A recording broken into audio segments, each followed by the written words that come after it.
Hello everybody, my name is Jenny, coming to you from Tata Farms, compliments of Janelle. We're here to talk about episode number 6 of Sister Wives in season 19. Let's do it. Okay, so we open up and it's Christmas! And everyone's having their individual Christmases at their houses. Janelle with her family, Christine with her family, Robin and Kody with their family. Everyone says how it's small and it's different and it's kind of odd. Of course, Kody does his usual, everything is great. Let me prove it to you. I'm just going to say it over and over again, just like he did with game night. This game night that you see here, we do this constantly, perpetually, all the time. This is what life is like in this house. Of which McKelty on her Patreon said, we never play games. The only game we ever played was Monopoly because that's what he wanted to play. She's like, apples to apples and Jenga? He's never played that before in his life. Busted. Kids are outing you, Kody. All right, but back to this episode, living in the past. So here's Kody explaining what Christmas is like. It's very intense and it's great. Doing my best to engage the family, to be happy about it, really just engage, be present right here, right now, in this moment. Engage. Kody, are you going to engage? I'm going to engage. There's the new word of the day. The new word that he uses, kind of, sort of, adjacent to its appropriate use, but not quite. Just going to engage. I'm going to engage with my family. Man, he gets close. He gets close to using words appropriately. Just doesn't quite get across the finish line. Maybe next time. Just makes me uncomfortable to hear how he uses words. At least he didn't say special. Contempt and special. These are the two new words that have come up somehow this season. Getting tired of them already, but let's move on. Engage. Oh, so Robin, who was in a puddle of tears, crying on the bathroom floor while videoing herself. Odd. I won't have any other family around except for just me and my kids and Kody. I liked how they were one family. Is that the same Robin that the next morning is saying, well, we've had Christmases before without all the kids, but it's different because Meri's not here. Whole different story. Whole different story. A few hours ago, you were complaining about the fact the whole family wasn't going to be together, which made no sense because for the last 2 Christmases, you wouldn't allow any of the kids to come over at Christmas. Some kids could come over after Christmas, but you haven't had all the kids over there at Christmas time for 2 years. So it's been 3 years since everyone's been together. But you were crying like a baby last night because they weren't going to come over. And this isn't how you pictured it. And this isn't the dream that you had. And you wanted it to be one big family. Yada, yada, yada, yada. And now suddenly it's, well, we've had Christmases without the kids before, but Meri's not going to be here.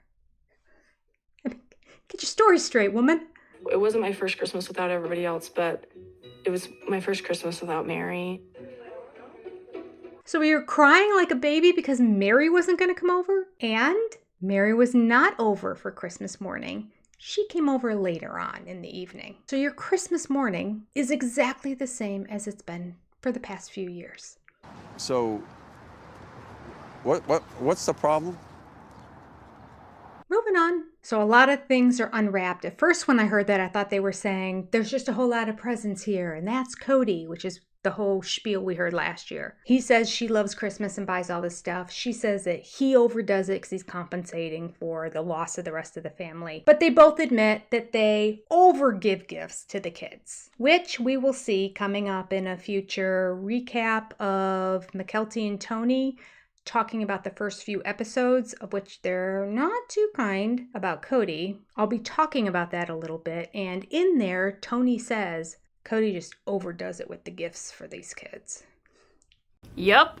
This is an outsider. It's not even one of his kids. An outsider who likes Kody and who Kody likes. Although this isn't news to us. We've been seeing the past few Christmases. We saw last year the second Christmas, which I think had more presents than my kids get at a first Christmas.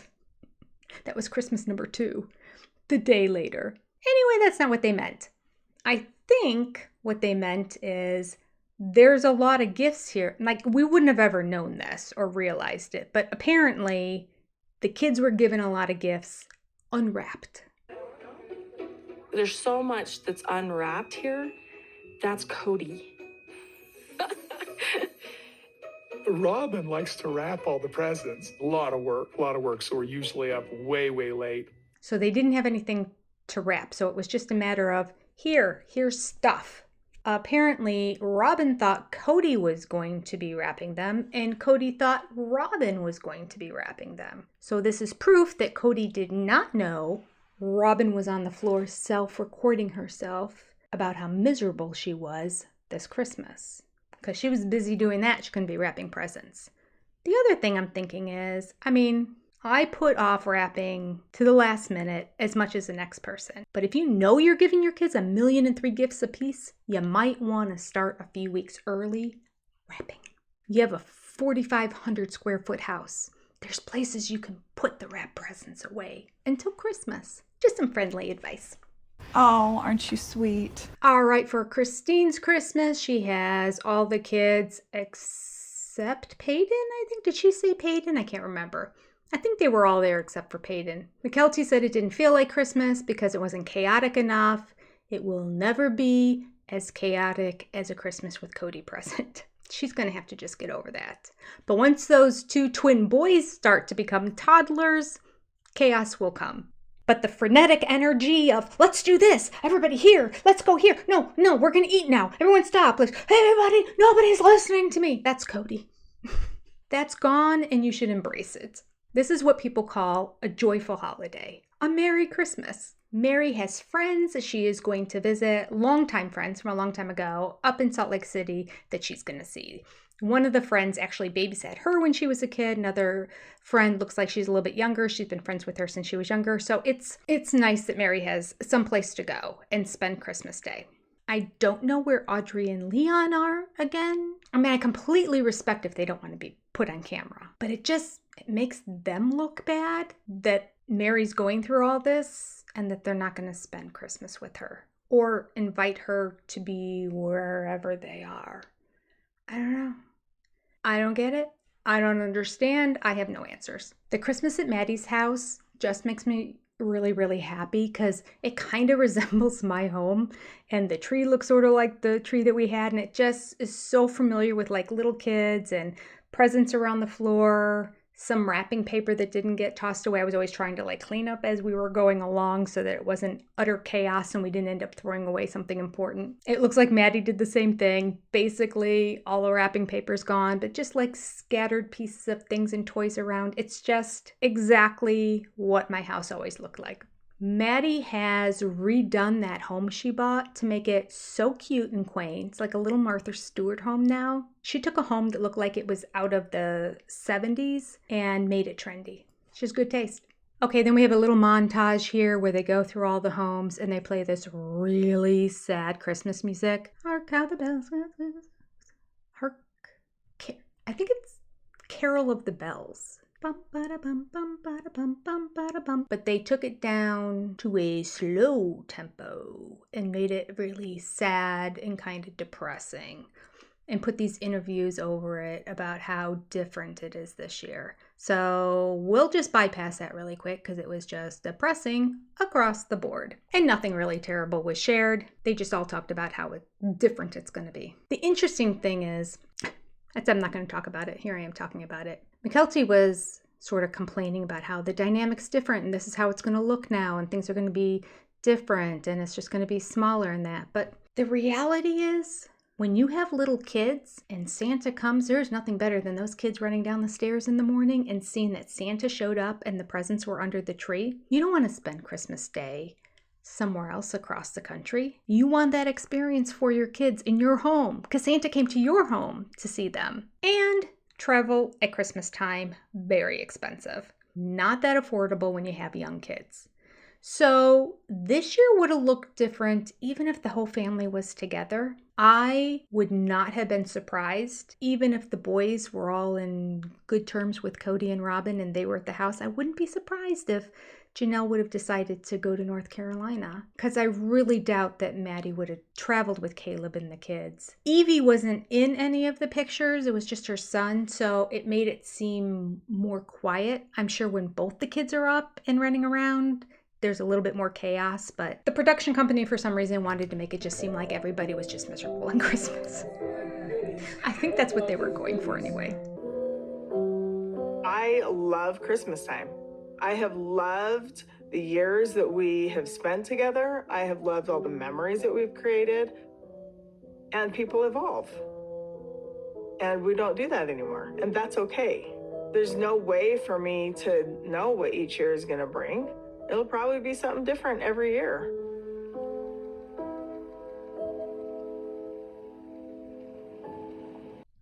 It was fine. You're fine? I'm fine. Okay, we have a lot of Christine and David in this episode. And at first I was wondering why there was so much, and I thought, well, maybe it's not going to be in future episodes, so they're just sort of packing it all into this one. But then I realized it's because Kody is throwing out shockers at the very end, so they needed to balance the episode a little bit with normalcy. Because Kody's 10 minutes was enough shock to equivalent the other 50 minutes of, we're just going to have a nice normal topic to cover here. So there's not a whole lot to say. It's cute. She's sweet. She refers to David as, how does she call him? Charming, kind, and amazing eyes, and everything that I was looking for.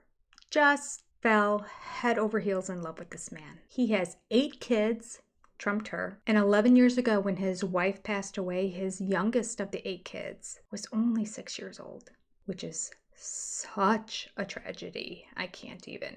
So he was Mr. Mom and Mr. Dad for all these years.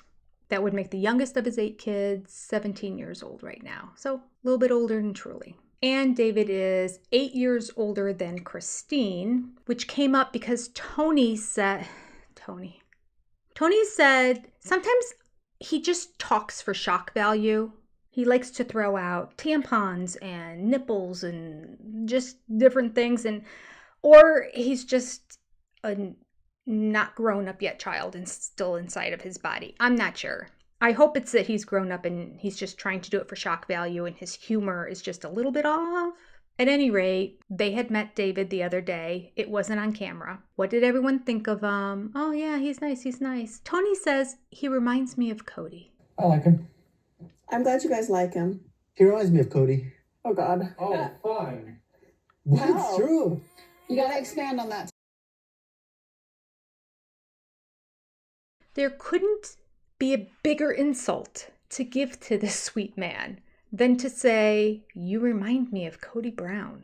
The man that Christine just divorced and left, who done her wrong for so many years, who belittled her so much that any crumb of attention that she gets from this man, she just wallows in it.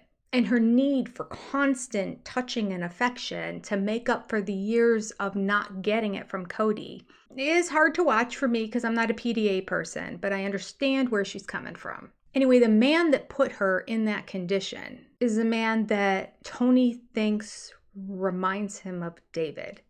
I can't even. I think maybe he's trying to be funny. Either that or he's clueless. Absolutely clueless. I mean, the third option is he's just mean. And I don't think he is. I think he likes Christine. So I don't think he was specifically trying to do a dig. I think he was trying to do comedy. Don't quit your day job. Maybe he's just clueless. I don't know. So dumb. Oh, jeez. Okay. Tony also says that he's an amazing man who stepped up during this time, raising all these kids, and he didn't go by way of drugs or gambling. Now that I think about it, Kody actually loves gambling, is seen often in the casinos, and is photographed there often, and we see lots of supplements on the counter. Allegedly. So again, proof that he's nothing like Kody. It just makes no sense. Peyton showed up. But you just said what? Everyone was talking and Isabel showed up. And in the conversation, when they were talking about David, they were talking about how quick this relationship is going. After a week, they told each other they loved each other. Come again? It was moving very fast. We were talking about this right after the show with the live chat, saying, listen, once you're in your 50s, you know what you want. And Christine's the epitome of that. She went on 8 dates with 8 other guys. So then David was only the second guy out of the 8 that got a second date because you know what you need and you know what you want, and you're not going to waste your time. When you're in your 20s, everything seems new and exciting. So you date guys for a while before you realize, whoa, not really my jam. Whoa, might be a little patriarchal. Whoa, you seem manipulative. Whoa, you seem narcissistic. You get where I'm going with this? Dramatic reverb. Now Christine can recognize all those traits, so she knows what she wants and she knows what she doesn't want. So I get it. When you're older, why mess around? But it's only been a week. We have said the magical words to each other, but it only took us a week. What? Oh, I was going to high five you. You said I love you within a week? Yes. It was a week and a day. It's just a week.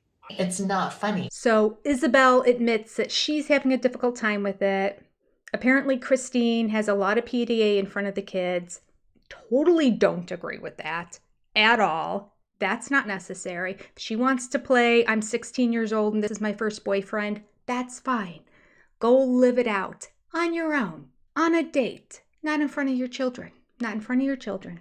Especially when they're not used to seeing you in that situation, because Christine was never like that with Kody. So I just think it's really inappropriate that she would be all touchy, lovey-feely with him in front of the children. I would think he would feel uncomfortable with that too, but I don't know. I get that it's Christine being Christine. And I know some people are going to say, just let her do it. All these years she couldn't do She can do it, but you don't have to do it in front of your kid. It's kind of the same thing with Kody Brown. Well, he's just in love and he just wants to touch Robin all the time. Why can't he do that? Well, because it's not appropriate. In front of the kids, over the turkey at Thanksgiving dinner. Always kissing and groping. Keep your hands to yourself and just enjoy this lovely family time together. This is the same thing. Plus, he's a new boyfriend she's introducing to him. I think it's wrong. I know it's who Christine is, but I still think it's wrong. It's just my opinion. You can disagree. So Isabel was uncomfortable. Peyton also was uncomfortable with it. But Peyton and Isabel, as well as Aspen, all said, Mom, we want you to know, even if we think it's going really fast, we're just sharing with you what our real feelings are about all this. In the end, it's your life.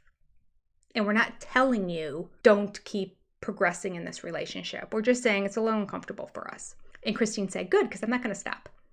Mom, acknowledging it's going fast isn't us telling you that it's bad. Yeah, no, it's just being us observant. It's just saying, oh, this is going really fast. It's not telling us to. It's not us telling you to stop or slow down. Oh, good, because I wouldn't. Ooh, that wasn't very nice. Which again was a little childish. She should have said, listen, I understand it makes you uncomfortable. I'll pull back when we're together for a while here. I get it. It's uncomfortable. She couldn't see their point of view at all. I don't know, Christine, your kids have just come out and said, I am not comfortable with this. Isabel goes, ugh. Peyton's like, listen, it's fine, but like, I don't want to be in the same room. And Christine's response, I don't care. My kids are just going to have to get used to it. Christine's a little too much on the I'm empowered, I'm going to do me now, because she's now starting to talk like Kody. Well, I don't care what other people think. This is about me. I don't know. I can't co-sign it. That's all I'm saying. Can't co-sign it. Am I off on this? Am I wrong? No. And then Aspen, the goddess of wisdom, speaks out and says what Christine should have said to Isabel. Isabel got up because she had to go to work. And Aspen says this. Okay. I just think it's okay also that you're having feelings about this. Like, yes. Yeah, it's not like a crazy thing. Like that you're... Even after Aspen stepped in and said, Isabel, it's okay. You're okay for feeling the feelings that you're feeling. But then Isabel looks like she's apologizing for her feelings. She goes, no, I know, but like, it's okay, Mom. I'm over it now. Like, it's okay now. Like, I think what you're doing, how fast you're going, it's okay. And I'll get used to it. And it's okay to get used to it too. But it might take me, but I'm doing fine now. She clearly is such a people pleaser. Bless her heart. These are good kids. So we cut to North Carolina, and Janelle is talking with Maddie and Caleb about the property that they saw in Montana. They're talking about, oh, it's great, it's nice. Caleb says when the perfect piece of property comes available, we'll grab it. That one was 40 minutes from town, so wasn't perfect. And as we now know, they found the perfect land in North Carolina, and it's Tata Farms. I think that it's really cool though, because it sounds like they're literally building a big house with like a mother-in-law suite in it as part of it. So Janelle really is going to be close and nearby. And Maddie is such a good little mommy that I think she should have like 2 more kids. Well, you know what? Then you can have the babies. Because Janelle's right there. It's like the sister wife who can raise your kids, but better because it's grandma. So I'm very happy for Janelle. She's getting her dream. They're all looking into getting land. They've all wanted land, which makes sense because Caleb was raised out there in Montana, or I think it was Montana. He's an outdoorsy guy. Janelle's always wanted to be outdoors. I'm happy. I'm just happy for him. And I'm very excited to see the house that they're going to build on this property. I also want to know if Tata Farms is going to be a working farm where people can come and buy different stuff there, and they have a little gift shop in that. They should. I hope so. If they do, road trip, field trip, everybody, come join. Sister friends unite. Let's all go to Tata Farms. Whoa! Road trip! Then we start to get into money. Oh, I love it when Janelle talks money. Janelle lets us know, shocker of all shockers, that the land is going to be divided 4 ways. I just want you all to know that I recorded earlier today some videos on the bonus footage on the early episodes. And in one of them, I was saying I cannot believe that Kody would ever divide it equally because he's just not a fair guy. He wasn't going to give Meri any more than 2 acres before. So why would he give more to Janelle? Because he's upset with them. But somehow magically, he agreed to be fair. We'll see about that. We'll see. We'll see. And the land was going to be divided into 4 plots for Meri, Janelle, Robin, and Kody. That actually gives Robin less land than she had going into this. But I explain all that on one of my other videos. I can't remember which one, so you're just going to have to watch them all. So at this point, the property's still not paid off, but Kody has agreed we're going to divide it into quarters. Janelle contacts him and says, listen, I would like it if you just bought me out of my quarter of the property and you can have it. To which Kody says, okay, that's good, but I don't have the money. He doesn't have the money to buy her out of her part. He also doesn't have the money to pay off the land. Where has his money gone? I don't understand. I mean, is it true that it's just gone into vehicles, gambling, and ugly art? I don't know. But it's shocking the amount of money that he and Robin together bring into the household, and they don't have the money to buy Janelle out or pay off the land. And it doesn't sound like he 100% agreed to it either. She just said that he seems surprised by it. And because Kody drags his feet, i.e. he still hasn't paid off the land, he still hasn't parceled out the land based on the other way he was going to parcel it out years ago when he presented, here's how it's going to be 5 pieces of property, which is actually good that he didn't go through the... This is where his procrastination paid off. Well, now we're dividing it differently again. So Janelle says he's dragging his feet, so I'm still going to lawyer up. Sweet. Which is so smart because she doesn't believe he'll ever get the money together to buy her out. And then she's stuck with this piece of property next to Kody and Robin. And who else is going to buy it? Nobody else wants to live next to Kody and Robin. So Janelle is proactive and said, go get a loan and just buy me out. All right, we start off now with the Kody scene. And the Kody scene pretty much takes us to the end of the episode. I really think this is Kody. I can't believe I'm saying it, but I think he's topping himself again. It can't be that bad. That's impossible. I think this is the worst version of Kody that we've ever seen. That's impossible. It was just odd. Like in the chat when we were talking as it was going live, people are like, why is he being so weird? Why is he acting so strange? What's going, like, I was trying to explain it. Like, to me, it seemed like he was a character on stage in a farce. You know how, like, in a farce, they're, like, over the top when they're acting and talking to the audience and a wink, wink, nod, nod, and just overdoing all their emotions. That's what it felt like to me.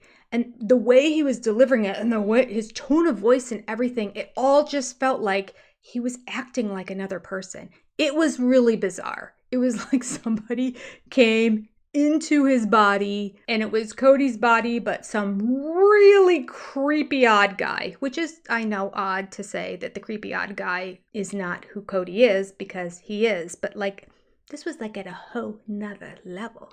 To the H&L. H&L? Whole nother level, baby.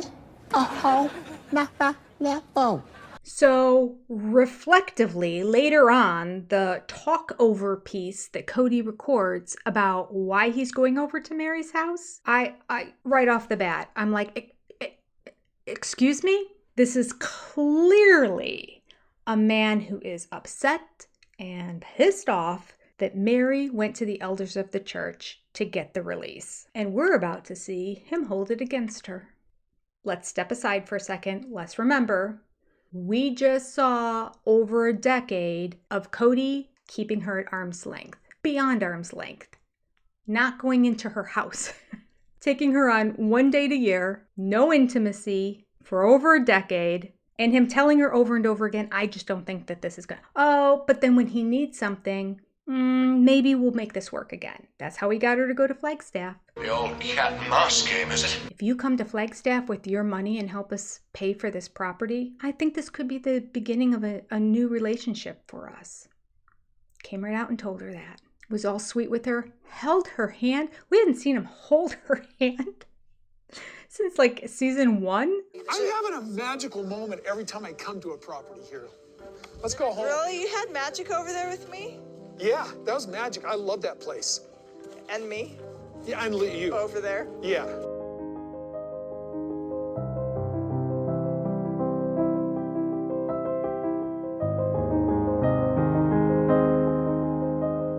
This is odd. Maybe this is the beginning of something else. No, it was all an act. It was all an act. As soon as they got to Flagstaff, Kody ghosted her and explained that he knows he did that to her, but he thought in the moment that like maybe he would reconcile, until he got there and realized, I don't really like her. Why did I say this to her? No, we're not going to get back together again. But he never told her that. In private, he's always telling her, maybe in the future. Let's look down far away. Kind of like the conversation he had in the last episode. I know I need to make up with my kids, but I've been wallowing in it and thinking about it for a year, and I just need more time. Whole year. And Robin's like, I know, okay. He's like, it's not going to be like in the next day or week or month. She's like, okay, yeah. It's been over a year. Why can't it be today? Why can't it be right now that you pick up the phone and start making amends with your kids? Because Kody puts everything off until there's something he really wants to do, and then he goes full force ahead without any regard for the rest of the family. All right, so we know this about Kody, and we know how horrible he's been to Meri all this time. Well, here is his explanation as to why he's going over to Meri's house. I think there's just some things we've got to clarify. My whole life with Meri, she has said one thing, and I've felt a vibe for another. I'm not going to sit and accuse her of gaslighting, but I felt like I've been shoveled bull my whole life. I don't know where she's at, ever. Unbelievable. You're not going to let her gaslight you? There's no words. There's no words.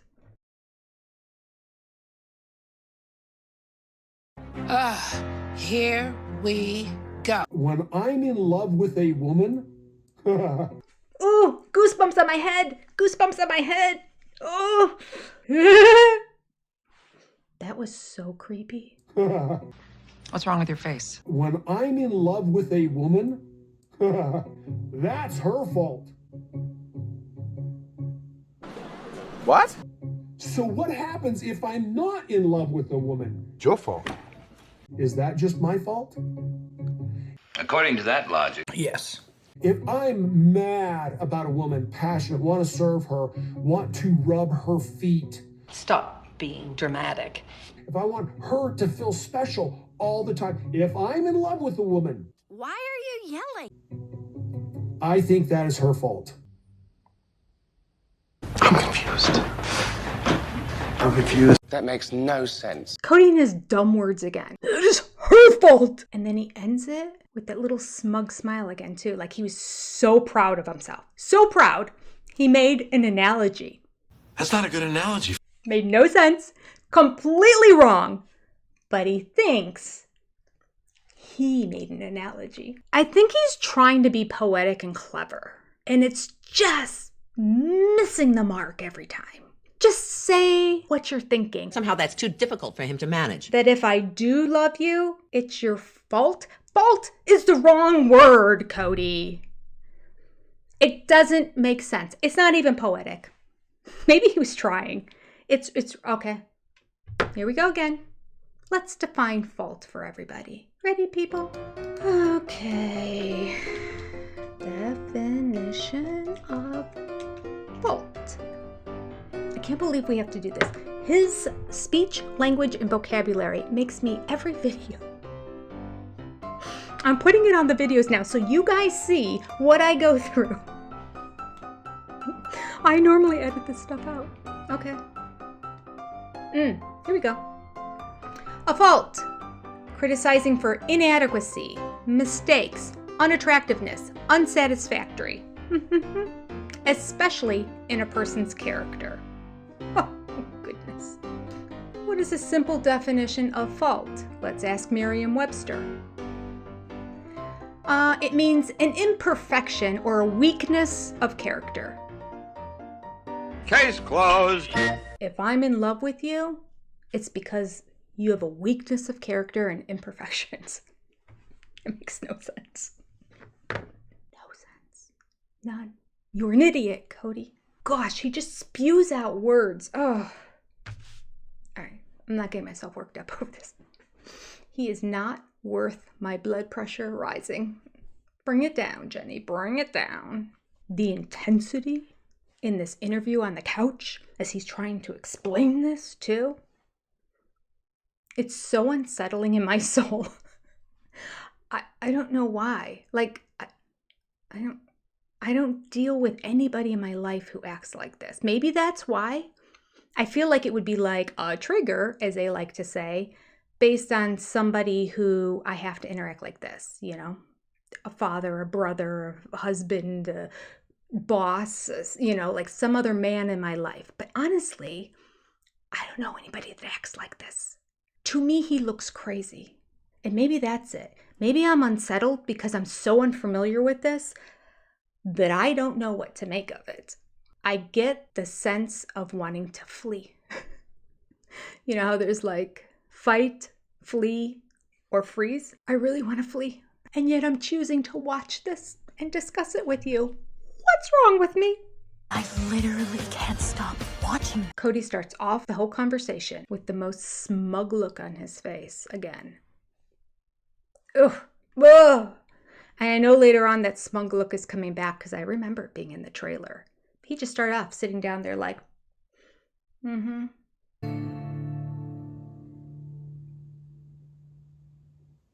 What's going on with you? After you made it very clear that you weren't interested in working on a relationship with me. Well, don't blame me for not loving you. I was doing my duty. Blame yourself if I don't love you, okay? Don't blame me for not loving you. I was doing my duty. Okay, again, sentence makes no sense. Don't blame me for not leaving you. I was doing my duty. That makes sense. But don't blame me for not loving you. I was doing my duty. That means his duty is to not love her. That's what those words mean. Do you see when you start to break down everything he says, how none of it makes sense? They're just a bunch of words that he grabs and he puts them together and he calls it a sentence, but it's not. Moving on. So Meri says in the talking head that Kody came right out to her and told her he is not interested in working on a relationship with her anymore. And that's what made her say, okay, it's officially over. I'm going to go get the release.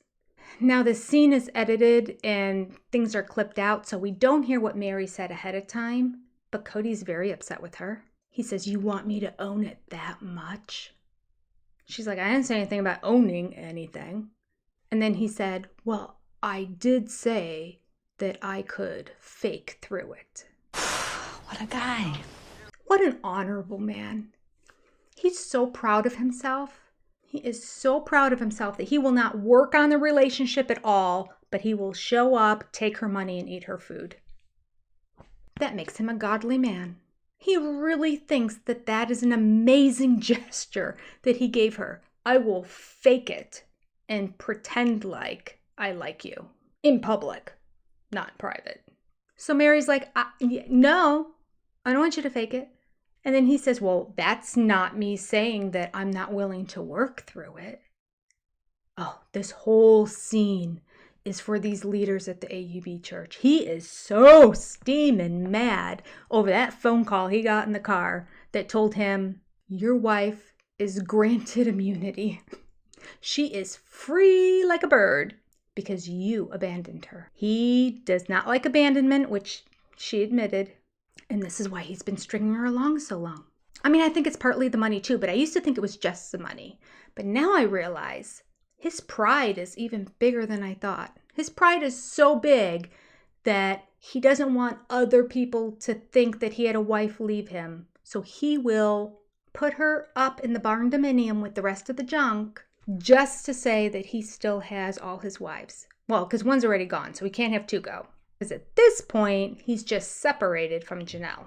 Really, Meri is the second one to go. We kept thinking Janelle really was the second one to go because all last season was sort of like her exit out the door, but then there was really no resolution at the very end.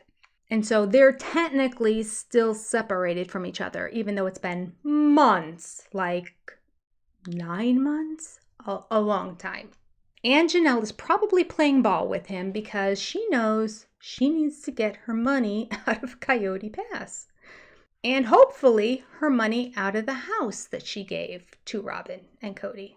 So Meri is wife number 2, and he is not liking it. Do you remember how angry he was at Christine in the past? We're starting to see that with Meri now. It's a man who does not have control of his emotions. A man who knew he was going into this conversation to talk about these certain things. He could have rehearsed it. I'm sure he has bullet points in his head. And yet still, he's losing it. Gosh! What is it like when he is by himself behind closed doors in his home and he hears information from the first time? What did Robin go through in that car when the AUB leader called him on the phone and told him all of that? He said, I am not interested in working on a relationship with you. And then he comes back and says, you're trying to make me own it? That's not saying that we can't work on it. Last season. I don't know. I feel like we just had a breakup conversation. I'm glad we've gone this long so that we can be friends in the departure. Are you even accepting that? What else am I supposed to do with it, Robin? I'm not going to force somebody to be with me who doesn't want to be with me. I'm not going to make somebody act how they don't want to act. This is goodbye. We've agreed now, and I hope she finds peace. Because I will. Something I didn't catch last season when I was watching this was how Kody is still trying to manipulate and make it clear, but this isn't my choice. I'm willing to pretend and act like she's my wife, but if she's insisting on this relationship kind of thing, like, I can't do that. But I'm willing to pretend like I'm doing that. And he interprets that as, I didn't give up. I mean, he make it make sense.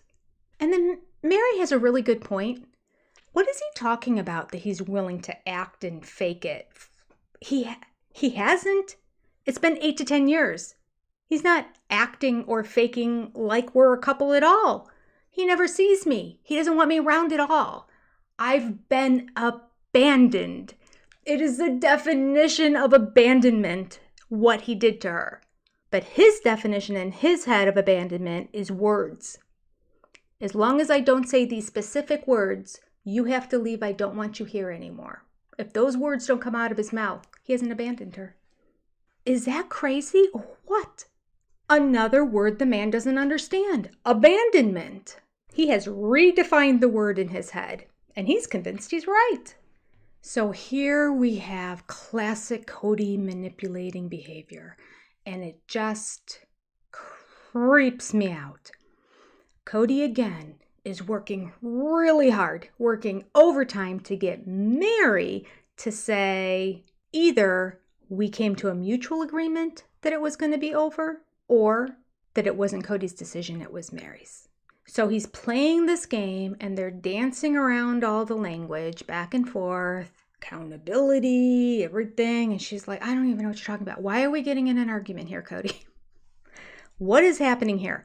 Meri's not clued into the fact that he has an agenda, and that is to get her to say, this is what we decided together. What he doesn't get is that just because she agreed to it does not mean they decided it together. So again, we're getting into semantics here. Okay, so he starts off by saying, no, we're not having a fight. This is an accountability conversation. Actually, very smug-like.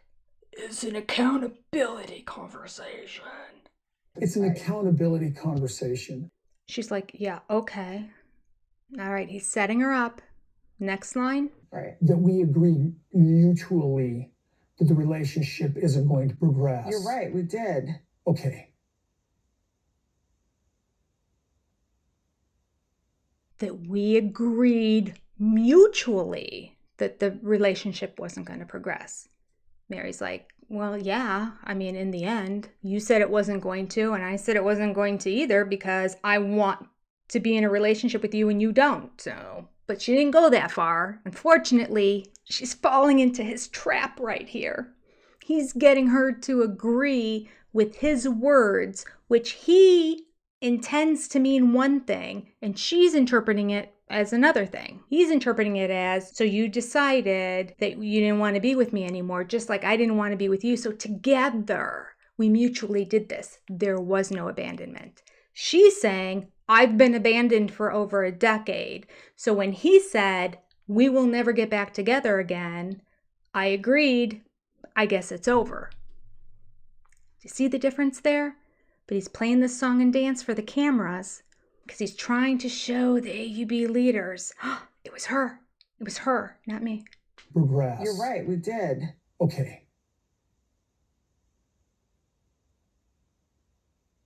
So when she said I did, he's like, okay. Did you hear the release in his voice? Okay. I got that part out. And now he's stumped because he's like, what else did I want her to say? Okay. She said, okay. Okay, that's what I wanted, right? Right? What else do I need to have her say here? You had a part in it. I had a part in it. I took the steps and we're done. Moving on, moving forward together.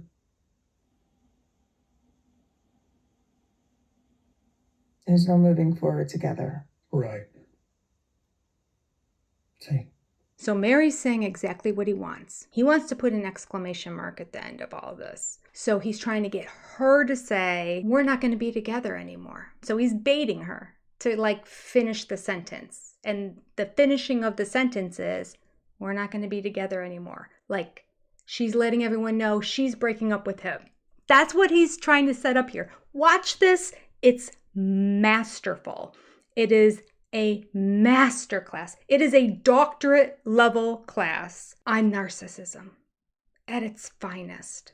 So then he throws it out like this. Well, so moving on and moving forward together.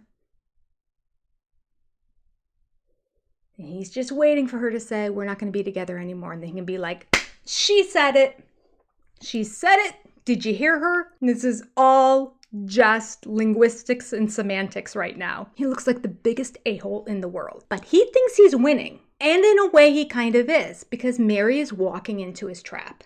He is going to get her to say, we're not going to be together anymore. So watch him. It's disgustingly brilliant on his part. The evilness, he must have been up hours for nights on end to figure out how he was going to get her to do this. Watch. moving on, moving forward together.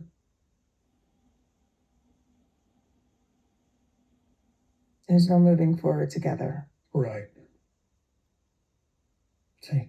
I just went to the church and got a release. We're divorced. Obviously, we're not moving on together. But he needs her to say that out loud. And his response, instantly, is, right. There's no moving forward together. Right. See. He has to throw in a little smug thing again at the very end. Right. See? Mission accomplished. It's like he's talking to himself. Told you could get her to walk into your trap. See? Now everyone will believe that I am an upstanding, wonderful husband, and my wife just left me.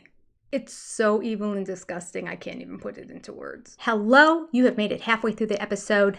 Thank you so much. If you could take a moment, hit the like, subscribe button, and just shoot me a few words down in the comments. All of those things are free, and they truly help my channel. In addition, when you want to do some Amazon shopping, or even before you want to do some Amazon shopping, you want to come over to my channel and click on the couple items that I have, glasses, pen, things I like, and see if maybe you want to buy them too. If you don't, it's okay.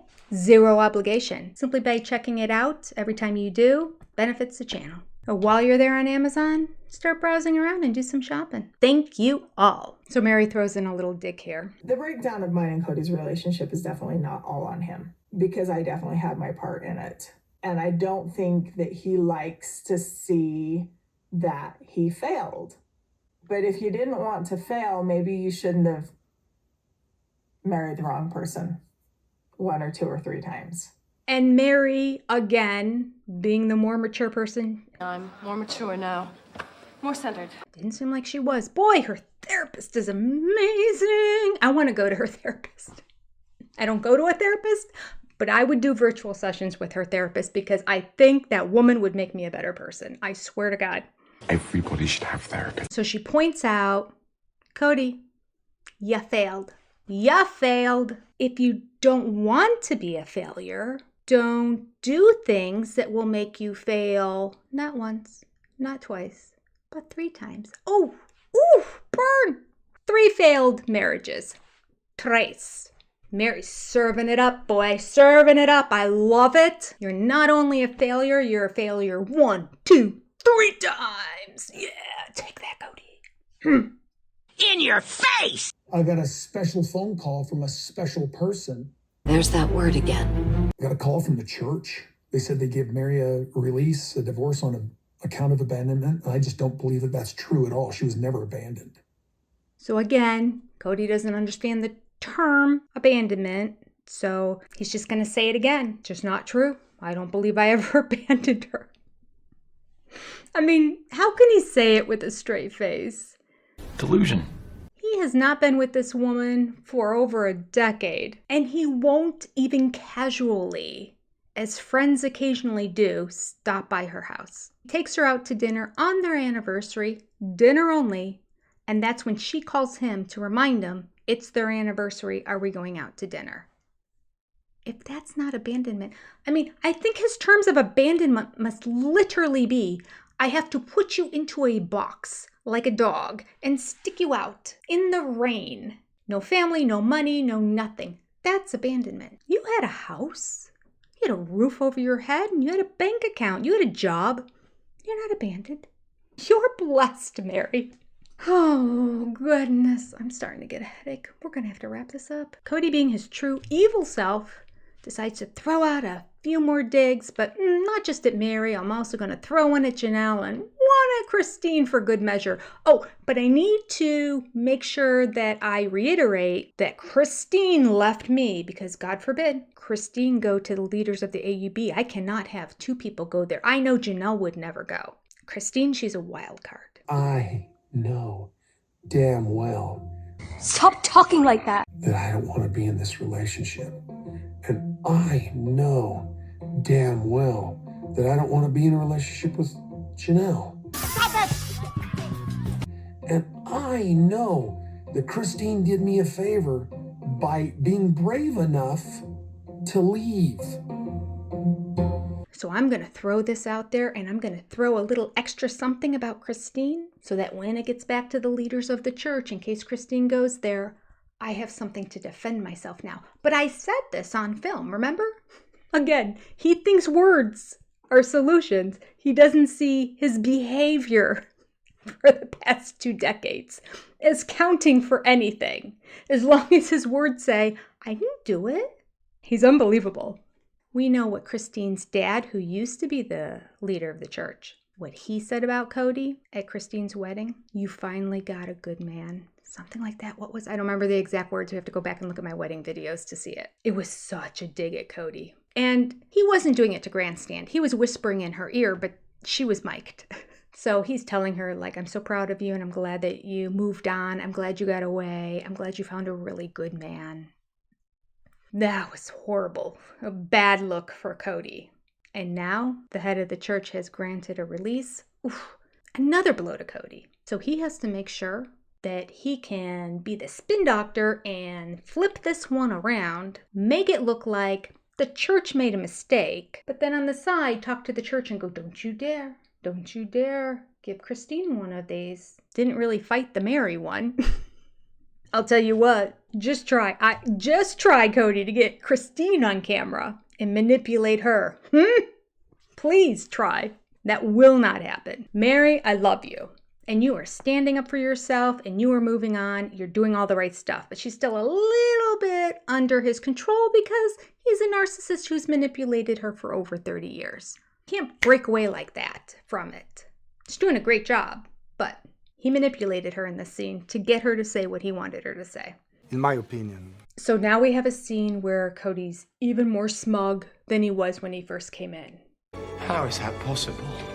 He's getting more and more upset because now there was just the revelation about the whole church situation. And apparently he must have been asking her questions about things and she wasn't sharing information with him. And I think that might have pushed him over the edge. So again, we didn't hear what the conversation was at the beginning. I don't know how many hours this thing went on. And they edited it down. Hopefully we'll get some good stuff in the More to Love bonus episodes.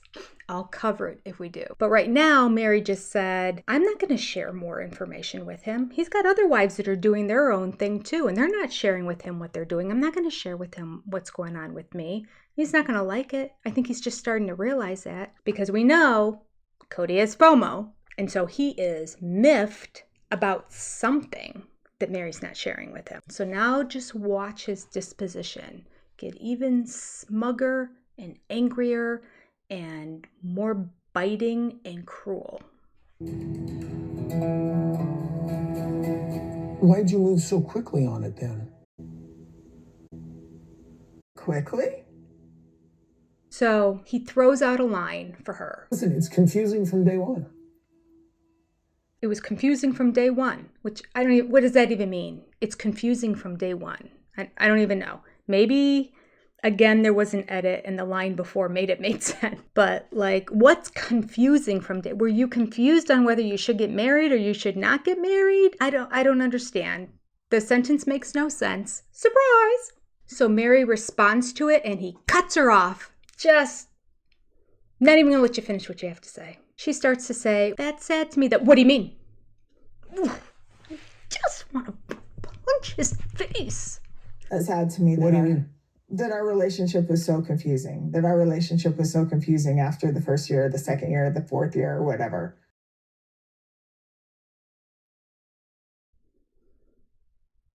Are you okay in there? Why are you acting so weird? She's thinking the same thing that we were all saying this evening. Why is he acting so weird? This is months removed from it. Kody sitting on a nice couch in the producer's basement, answering questions. And he is so angry. I wish I wouldn't have ever married her. I wish I wouldn't have ever married her. Here we go.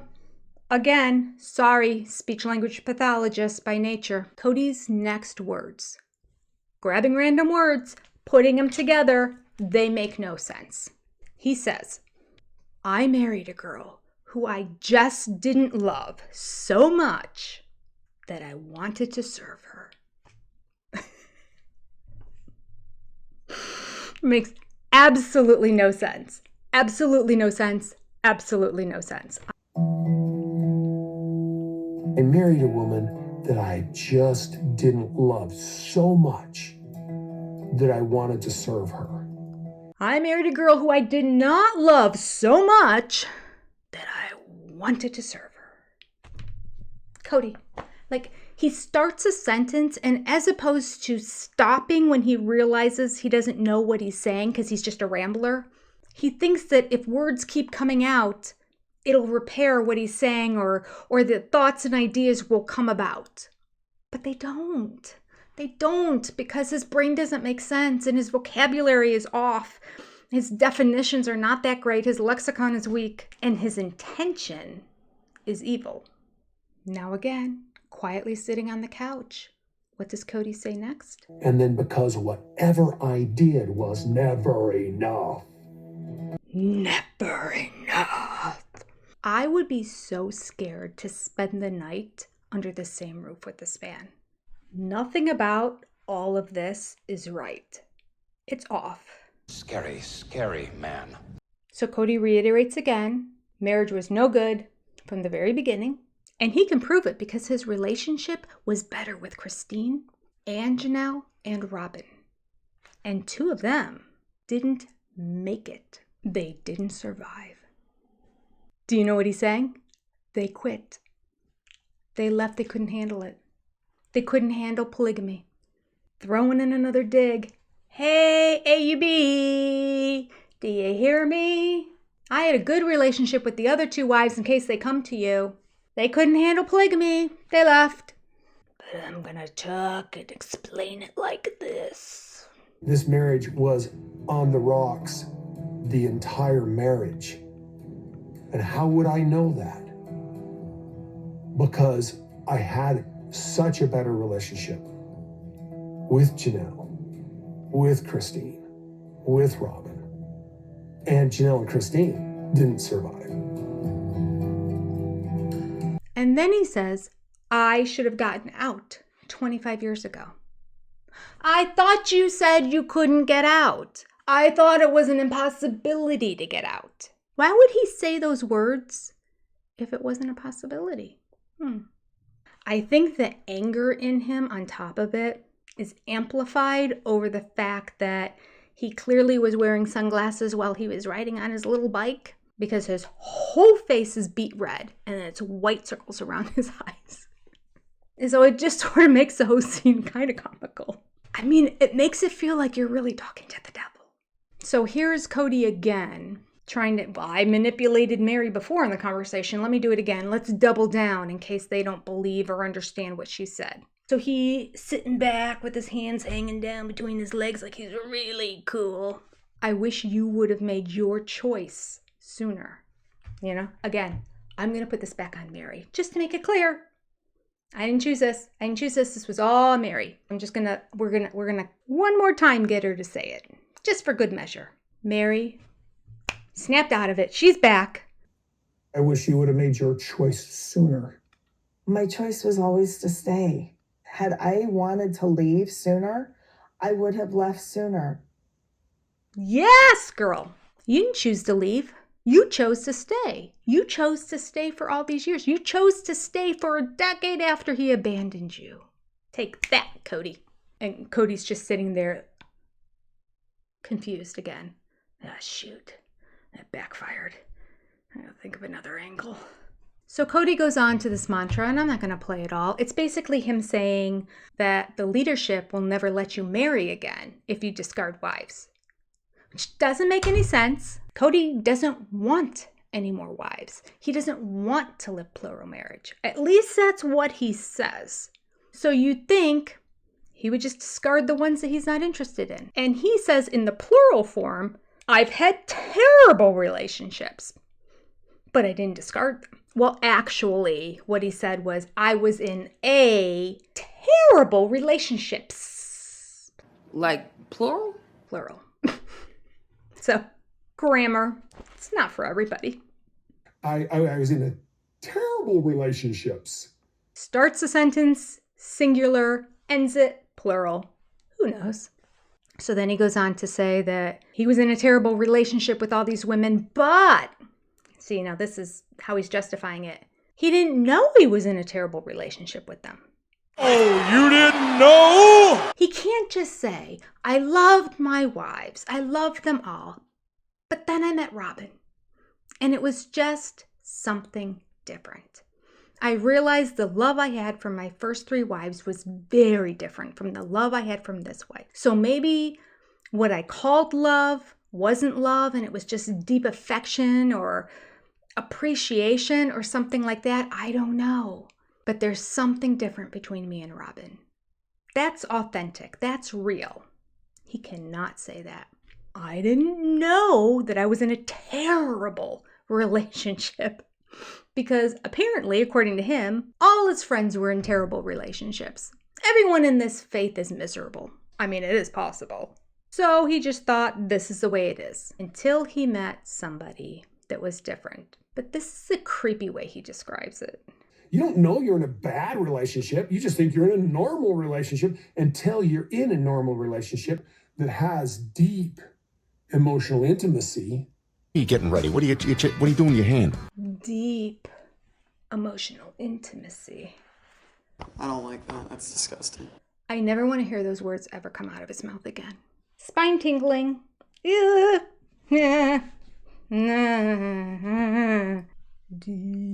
emotion. I can't even do it.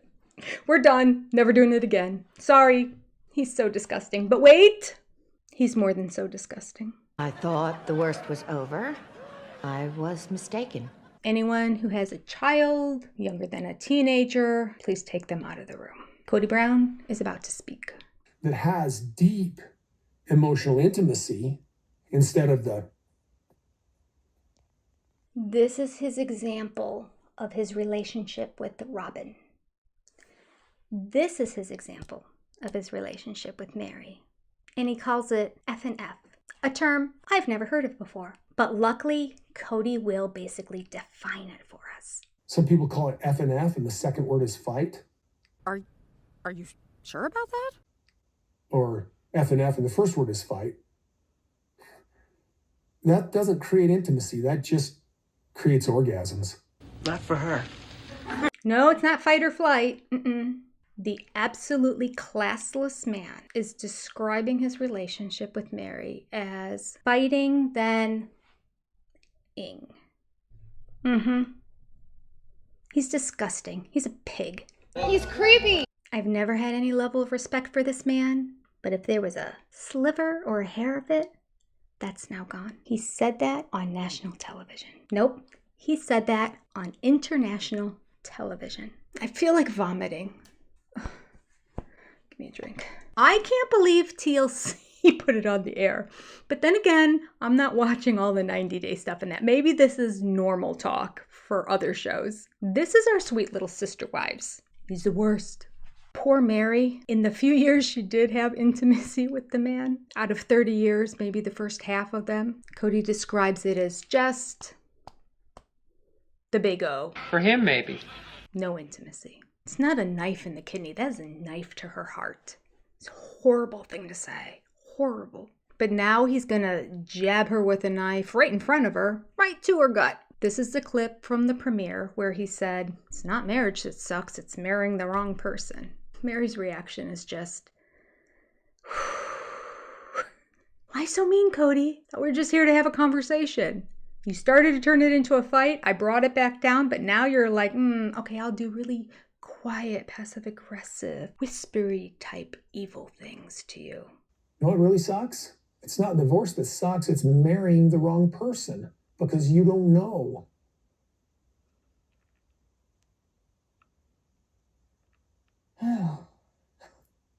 Wow, okay. You can tell that she's thinking, so glad I'm not married to him anymore. Praise Jesus. She's free. And then as we saw in the premiere, Meri comes back with a great one-liner. Unfortunately, not to his face. But it's on the show. It was on the premiere. It was everywhere. We get to hear it again. Glorious. Go, Meri. Take it. What sucks is marrying the wrong person and not having the decency to tell her until 32 years later. So Meri at this point says, listen, I'm at peace with this now. It's over. The release is done. We're moving on. I'm content. But clearly he's not. And she points out some of the things he's saying are really mean. Yeah, Meri, you're taking it very well. Again, great therapist. I would be around his neck by this point. Or a boot to the tush and he'd be out the door. She is a better person than I am. Let's look into how it ends here. He's rewriting the story again. Not again! After talking about how miserable it was to live with her, how he couldn't even offer her a piece of gum, how 25 years ago he should have left, how the other two wives after her were delightful, and they're not even together anymore. He is saying in multiple ways, she's the worst thing on this earth. And then, Narcissism 102 class, here's him flipping the script. Where we are now is I actually like you. Now. Okay, this is going on long, I know it is, but I swear just about every line out of his mouth is either a shocker or a, huh? Words make no sense. He needs to do one more manipulation because Robin sent him there with a mission, and that was make sure before you come home that you invite her to Christmas at our house. Because if I invite her, she won't come because of your relationship. So you go over there, work it out with her, which he didn't do. Tell her how we both love her so much and how we want her still a part of this family and make sure she's here at Christmas time. He's able to flip like a coin and I actually like you, Meri. What's a psychopathic character? I don't watch any of those shows because they freak me out. Hannibal Lecter, that is probably the last psychopath I actually watched. I know my husband watches a lot of those series. I see him as I walk through the room and I just keep moving because psychopaths freak me out. Saying something evil with really big eyes and smiling. It's what Kody reminded me of in this scene. And then Meri brings up Christmas before he even has a chance to. It's priceless. I'm not going to go hang out at Christmas. I'm not your wife anymore. And he looks at her like, okay, maybe he didn't tilt his head quite that much. Nevertheless, he was not happy with that. That was not the order that Robin gave him, and he has to go back to Robin's house. So he needs to figure out how to convince Meri to come to Christmas. So he makes it clear he doesn't really want her to by saying, my wife really likes you and considers you family, so she still wants you to come over for Christmas. I don't think so. And then we have some weird rambling that's going to start right now because Kody says a complete lie from what we have seen for the past decade. I normally just disregard her opinion. I can't stop laughing. I don't. Oh, yes, I do. You normally disregard her. Sure you do. No, Kody. No. Don't even try. You look fool right now. Change directions or take it back, because you do whatever Robin says.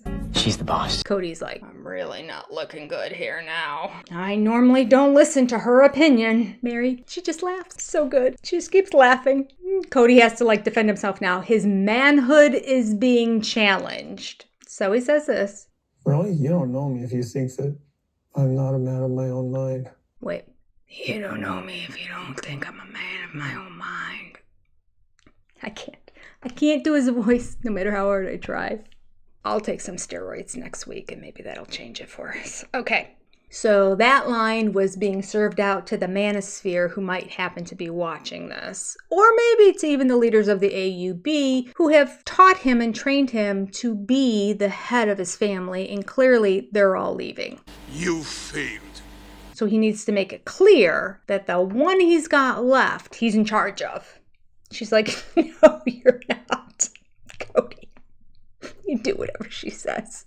I love it. I love it. I love that she's emasculating him right here. Meri goes on to say, I know you're a man of your own mind, but I also know that you take in other people's opinions. I wish she wouldn't have left that first part in there. But that's okay. It was going so well. up until that point. He is a man of his own mind. What she should have said is, I know you're a man of your own mind. When it comes to your OG3 wives, you know exactly what you want and you just tell them how it is. But when it comes to Robin, Robin wears the pants. Kody says, I don't know how we're going to define ourselves from here going forward. He still thinks he's going to be able to just rope and sweep Meri into the fold, especially after all the horrible stuff he just said on the couch to her. On top of how he's been behaving. I mean, this is unbelievable. I have no words. I have no words. He's like, yeah, what are we going to call what we are right now? She's like, I don't know how we define ourselves with each other from here. We're exes. Let's be real. You don't need to worry about me. Okay. His couch interview, he admits he's pandering right now because he doesn't need another loss in his life. He's separated from Janelle, but he hasn't talked to her in like 9 months, so that is what it is. Christine has left him.